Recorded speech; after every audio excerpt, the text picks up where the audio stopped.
Hey everybody, Glad Dad here. I've got a special guest today. Say hi to Carrie. Hi. His name's Carrie the God, but it's mostly because he just mollywops people with random shit. This is one of those random shits. So today we're gonna go ahead and this is personally one of my favorites. I've always been a big fan of bugs and bug support and stuff like that. And so when I seen the new bug archetype, I was really intrigued.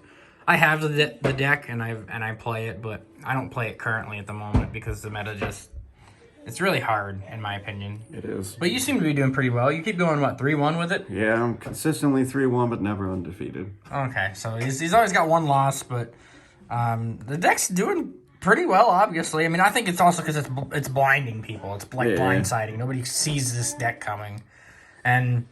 After this profile, definitely stay tuned for the Inzektor profile whenever we finally get our new card, because I have max variety Inzektors still to this day. It was always one of my favorite decks. But let's get into it. Let's go ahead. Show me what kind of stuff you decided to play. Oh, and then there's Griffin. Starting with the main. Hi, bud. Griffin. Hey, what you doing? Hi. Okay. So for the starters, 3 Sting. There's just the Stratos for Battle Wasps. He gets you started. He's also on your opponent's turn. He's like, you tribute an insect and you can effect Veiler them. The deck's basically, this is the key card of the entire deck, is you're basically just going to keep summoning this guy and using him to kind of just keep your momentum going, because he's infinite resource, basically. For next starters, the 3 Scout Buggies. These can be extenders or starters, depending on your hand. I unfortunately keep opening the buggy, so I never get to do the cool combo where you Scary Moth your opponent on their turn. But, oh well. Then, fucking bugs have their own version of fucking window. It's hilarious. Yeah. Then honestly, the best card in the deck. 3 copies of Resonance Insect. This card is absolutely busted. Well, the fact that both So effects absolutely are not once per not turn. once per and turn. You can add any level 5 or higher insect. And you can Foolish Burial any insect you need, so you can always dump off the Sting if you're just not having one at the end of your combo. That's it for the starters. And then for the extenders, we have the Scale Bomber. This is, well, what's that? The, basically the, what is that, the Butter Spy? Whatever people use in Dark Warrior. Yeah, it's basically the Butter Spy of the deck, but it's also not just an extender, it's also an interruption. Yeah, it also has the ability when your opponent activates a monster effect, you can tribute an insect and it gets to pop that said monster. Then, pin the Bullseye. 3 of these boys, they win in time because they burn your opponent for 200. But if you control an insect, you can special summon it from hand. This is a free extender. Yeah, it's mostly a free extender. 2 Twin Bow. This one's not as good because it does lock you into insects, but it normally doesn't matter if you get locked. This can also sometimes win games because it can attack twice. Then those are generally the best extenders. Then for just random, then a Sting Lancer. This card's like a DD Crow. It's also searches your Bee Trooper spell and traps. Normally the counter trap, you can always loop these back into the deck, so you always have one when you need it. It's really good against Striker. Very good against Striker. It's very good against extra... any deck that's trying to utilize the graveyard in any fashion. Yeah, because even if they hand trap you on your turn, you can actually, now you can make him live on your turn to spend 2 back and summon him. Yeah. And you just has to target, right? It doesn't have to spin both. Yeah, it doesn't have to spin them both. It just has to target them, and then he summons himself. Then the 1-0s, because there's a bunch of that in this deck. The 1 Kaiju. Funny enough, this is searchable off Resonance. It's fucking reusable, too, because you can put it back into the deck. The 1 Arbalest. This can be an extender / follow-up, because it brings back any level 3 or lower insect. But usually you end up using it to bring back Sting. This also has a cool effect if it's destroyed by a card effect. It will float into a Battle Wasp from deck, usually just float into a Sting. One retaliating. So 50-50 on this one. It's kind of falling off the format right now. Yeah. But it does search resonance insect, so it can act as like a pseudo starter. The one Goki pull, this card's insane at breaking boards, especially if your opponent doesn't know the whole effect is one huge effect. So it adds any level 4 insect. If it's a normal, you special summon it, and then pops on a monster that has higher attack than that normal. Equal to or higher, yeah. Yeah, equal to or higher. And then the target of choice, the one Killer Needle. You can play whatever one you want. Yeah. You don't have to play Killer Needle. He just likes Killer Needle. I play Shiny Black Sea still, or I play Insect Knight. This one is... There's a whole science to it, but this one I think is arguably the best because it has the lowest attack value and it's wind, so you can pop more targets and you can summon this under the barrier statue. Touche. I like Goki. I like playing Goki Boar just because it's the one. Yeah, I want to play Goki Boar because it's canon. It's the canon, yeah. It's the whole guy. Then the one Assault Roller, this one actually ended up replacing Insectipede. This one helps because you can actually normal summon this one. So you don't play Insectipede anymore? No, you cut Insectipede because this is... There I've had hands with Insectipede where you need that normal summon, and opening Insectipede kind of kills you. But this could basically is Insectipede, but it can be normaled. The one Dozer, because he's an extender and classic. He's also a main deck boss monster, kind of. Yeah. He's 2,800. He's pretty big. Pretty massive. And he triggers Resonance Insect, which is important. This does too. Yeah, because they both would banish one. Yeah. Well, he banishes 2, he banishes 1. This card is pretty good when you see it, because it is basically a resource loop, because you can just put all your Resonances back. Which is, I think, what this deck had a problem with before. Because you could burn through all 3 Resonance like nothing. Makes the grind game a lot harder for you. Yeah, but this also has a pretty neat effect in your end phase where it gives 1,000 attack. Usually you end up negating it with Cicada King, and you just go to summon our boy Scary Moth here, and he is shit all Winda on a body. And that's it for the main deck monsters. For hand traps, 3 Imperm and 2 Ash. I think that's pretty standard for this format right now.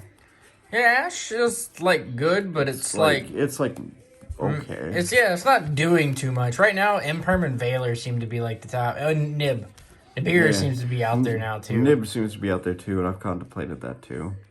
And just so you guys know, the hand trap lineup kind of caters more to our locals too. Yeah. Like you guys can always choose to play whatever you want to play in the hand trap lineup.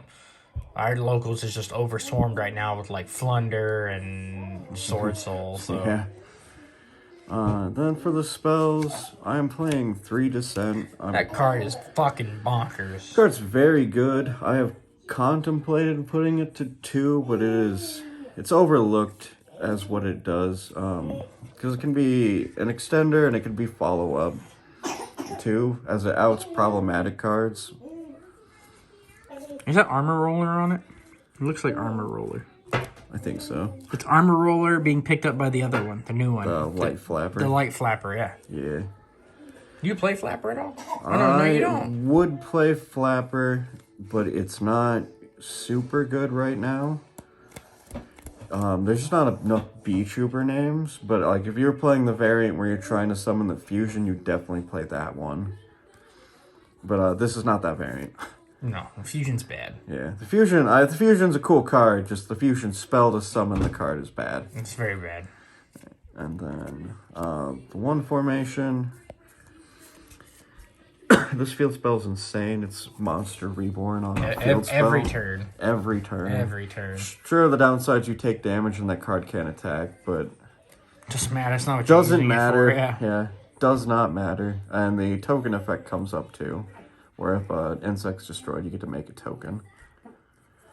Then 1 Gold Sark. Use this to banish Resonance to trigger its effect, because sometimes you just need to send Goki Pull to get that starter.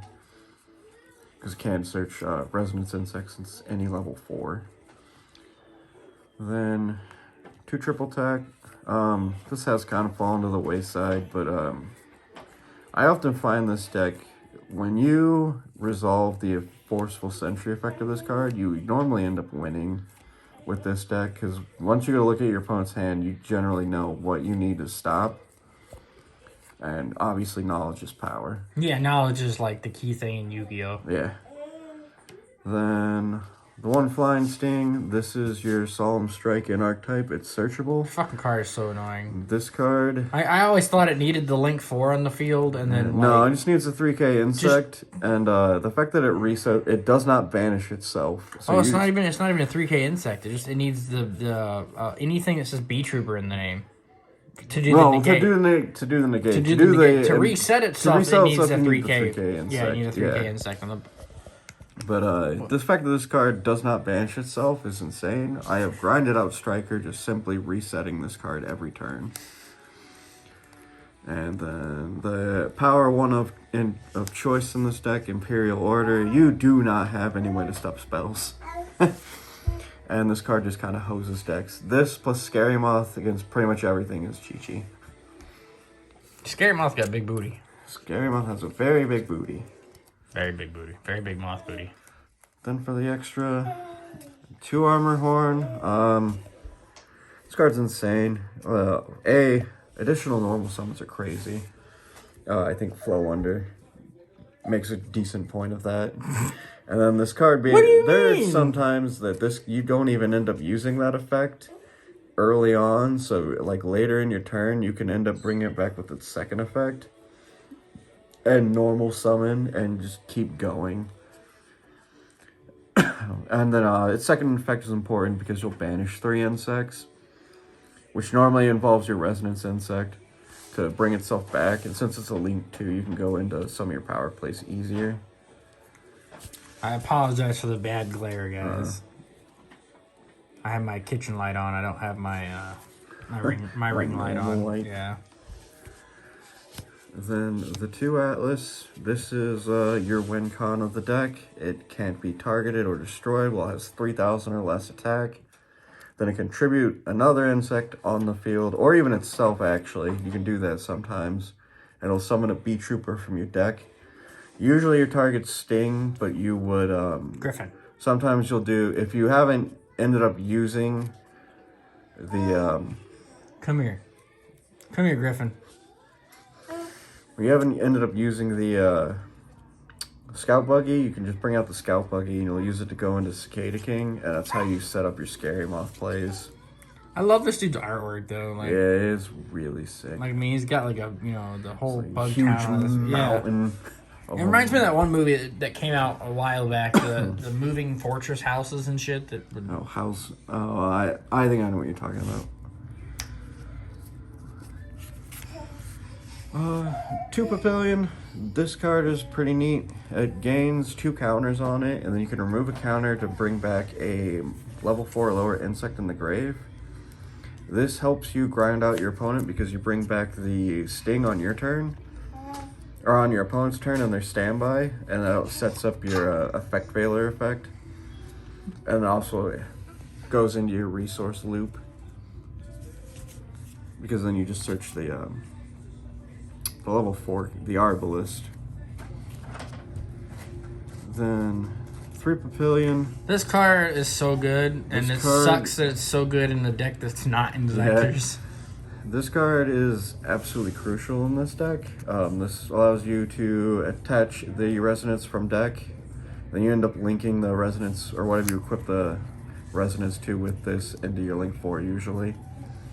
You can even do it to Papillion sometimes if you have to. It also shuffles 3. It also shuffles back 3 and draws 1, which is important. Resource management. Because it's a huge resource loop. That's pretty much this deck in a nutshell. It's just a huge resource loop.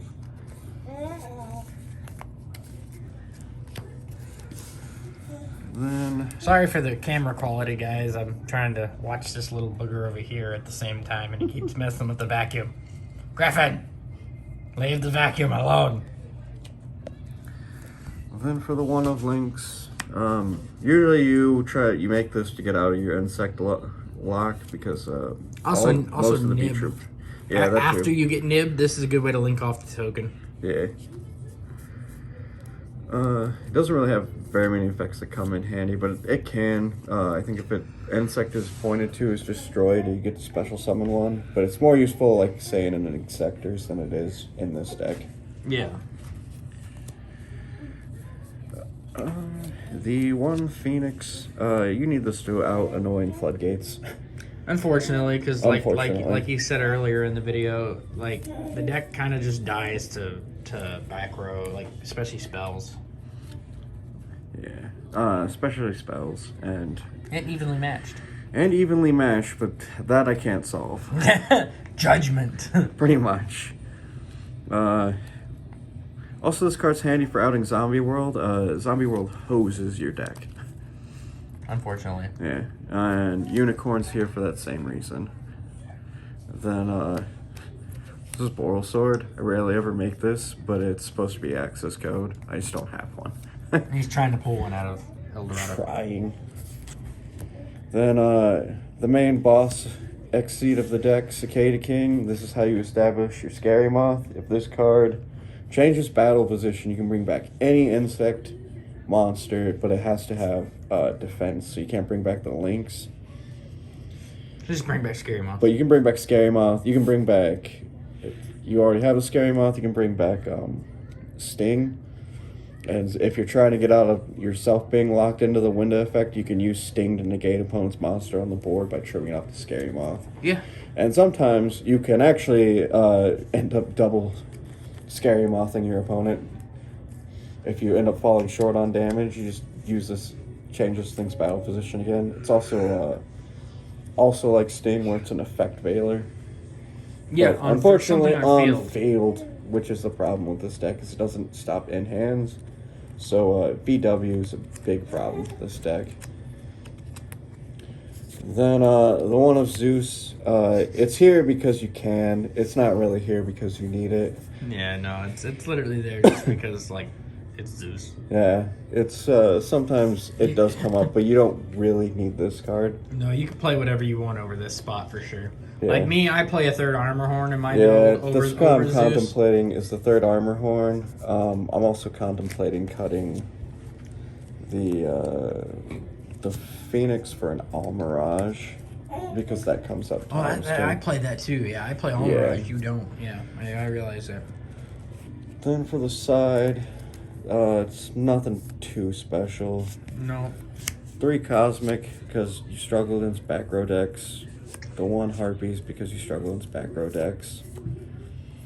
3 Nib because It's really good right now. it's really good against other combo decks, but our locals is kind of flooded with Flow Under, so it's not very good against that deck. Speaking of that deck, 3 Veiler for that deck. Fucking shits on that deck. And it's You very hit good that against first normal summon, they're just like, oh.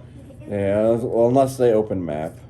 Yeah, the field spell. That's why Ogre's good too, because Ogre gets rid of the field spell. Yeah. Ghost Ogre is really, really good right now. Yeah, I've contemplated that in here too. For combo decks, or other combo decks, 2 Dark Ruler. There would be a 3rd if I had space, but I don't. And then the True Spice, the Mystic Mind. Spice my ass. It's the quickest way to piss somebody off. It's the quickest way to make someone mad, but it's also the best way to break boards, because sometimes you'll go... I've opened Gold Sark, you have Gold Sark, you send the Resonance, and then you send Goki Pole, and if they have the only like one of Omni Negate, you tell them what Resonant or Goki Pole does, and if your opponent doesn't negate that, they're stupid because they're going to lose their Omni Negate to the... Goki Pole. The Goki Pole, summoning the, in this case, the Killer Needle. But then you activate Mystic Mind if they, base out the Omni Negate, and then just do your thing. Without having to worry, most of the time. The pain. The pain. It's like, hey, did you guys know that, Mystic Mind was getting a reprint in the gold set? Yeah. It's a gold This mine. one? Gold mine? It's a shitty dad joke. Okay. So, well, that's it for that profile. I mean, I like it. My variant's a little bit different, but I also haven't really put in a lot of the new support yet. I'm still kind of playing the old variant because I really like all the extenders. But The problem I often have with this deck is you either open too many starters or you open too many extenders, and this deck kind of has a problem with that. But I feel like there's a lot of combo decks that have had that problem beforehand, where you need to open. Sometimes you just open a bunch of starters or too many extenders, and you kind of just use your whole hand to make a very mediocre board. hey, I mean, it is what it is, though. But it is what it is. Well, thanks for giving me that profile. You know, I'm sure the people on my channel are going to enjoy it. It's something different than your average meta shenanigans all the time. Probably my favorite deck, to be honest. The P Troopers was a lot of fun. It is a lot of fun. Carrie watched me on stream one time just play with it, and he's like, I have to come back to Yu-Gi-Oh! Now. Yeah, I was like, this deck is my style of combo deck because it's really janky. Like, when you look at the list, it looks like a dumpster fire. DDD. Yeah, it's like you look at the list and it looks like a dumpster fire because nothing really makes sense until you play the deck. Touche. Well, do you have any shout-outs before we leave? So shout out to Kane and Preston for, generally they hook me up with a lot of stuff. Shout out to David Belong for hooking me up with the Killer Needle. It does come up. And shout out to Glad Dad here, obviously, for showing me this deck. Playing it. There we go. Bye. And yeah, shout out to Rivals. You know, I still think it's one of the probably best. one of the best. One of the best around. shops around. That's Yeah. has to be.